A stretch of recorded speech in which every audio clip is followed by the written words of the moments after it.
Okay, let's go to the next question. This is from Wendy.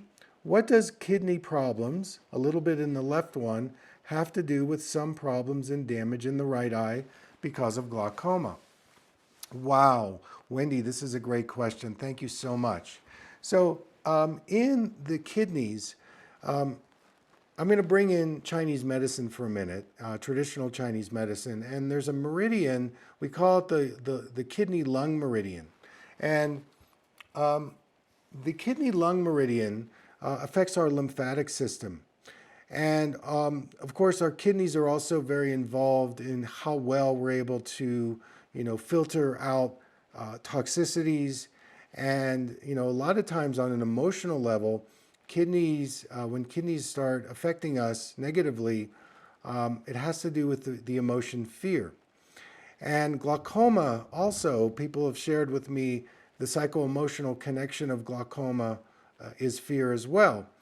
Also, glaucoma is related to our lymphatic health, how well our fluid body is processing our fluids. And when I talk about our fluids, it could be our blood, our cerebrospinal fluid, our lymph, the fluid that's in our connective tissue, our fascia. And if we are under stress, any stress whatsoever, and it's chronic stress, we're producing in our adrenals cortisol. We may also be producing other stress hormones. What this begins to do is create a climate of acidic, well, we can say an acidic climate where inflammation grows, where it's difficult for us to absorb our foods properly, and also get rid of metabolic waste. And in glaucoma, which is a vascular problem, it's a vascular problem that has many layers to it. Could it be oxidative stress? Could it be inflammation? Could it be toxicities? Could it be head trauma? Could it be pharmaceutical drugs that you've taken over the years? One that really can drive our eye pressure up is a steroid. Antibiotics is another one, long-term, can affect the eye pressure. So in answer to your question, yes, the kidneys are definitely related to our eye health and specifically glaucoma. Now, my recommendation, Wendy, if you haven't done this already, is to work with different complementary practitioners. As a craniosacral therapist, I really tune into the adrenals and the kidney area because most people, because of the chronic stress, the pace of life, their kidney chi is very low. And, our kidney chi gives us our sustenance, our ability to bounce back from stress. And so I work a lot with improving kidney health through the meridians, through acupuncture meridians. I also think going to a Chinese medicine doctor, Wendy, could be very helpful. There might be some herbal remedies that support your kidneys and also what's going on in your respiratory system as well. When you're doing craniosacral therapy, I also work on the head area because I have found that if you do craniosacral therapy, you can actually bring the eye pressure down and improve the optic nerve health. Now, if you're concerned about the optic nerve, it's very important that you get enough omega-3 fatty acids, specifically omega-3 that has the DHA in it. The fats and oils are critically important for our neurological system, specifically our optic nerve. So you want to make sure you're getting enough of the fats and oils. Obviously, things like glutathione, ginkgo, lutein, zeaxanthin, astaxanthin, saffron, vitamin A, the B complexes, and last but not least, your trace minerals.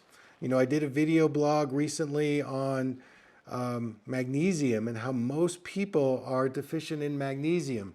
That is such an important trace mineral for our overall systemic health and our eye health. So I hope that's helpful, Wendy. It's a great question.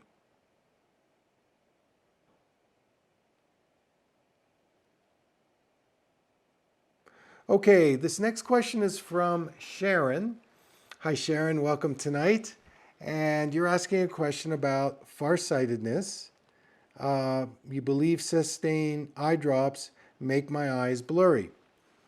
Well, most of the eye drops that are in the pharmacy, and I put Systane in there as well, Visine is another one, that those eye drops usually contain preservatives, and what they do is they will help in the moment, but they actually create more dryness in your eyes.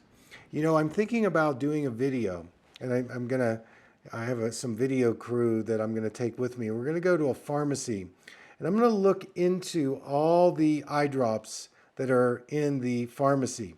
And I've done this before, just myself.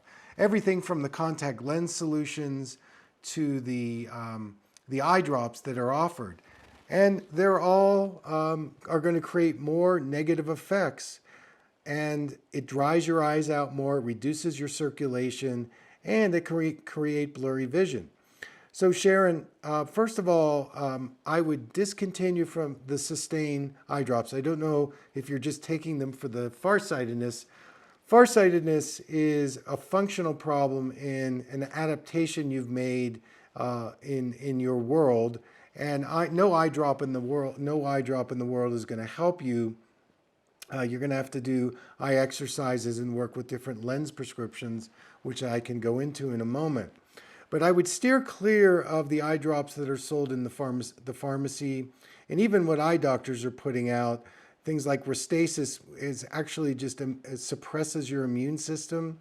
I would stay away from that one with dry eye.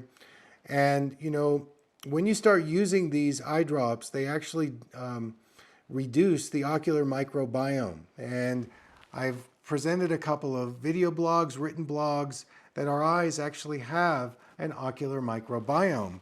And when we use a lot of pharmaceutical drugs and pharmacy eye drops, it reduces our immune system in the eye, and the ocular microbiome is a big part of that. So I would use things like Similacin and Optique as homeopathic eye drops. If you're suffering dry eye, I would consider the hexane-free castor oil. These are organic, specially made eye drops, castor oil eye drops, hexane-free and organic. And just a bit of those before bedtime actually really help moisturize your eyes. You could also use Eye Bright tea, where you get some loose leaf tea from an herbalist and you brew it up, and then you can make a compress out of it.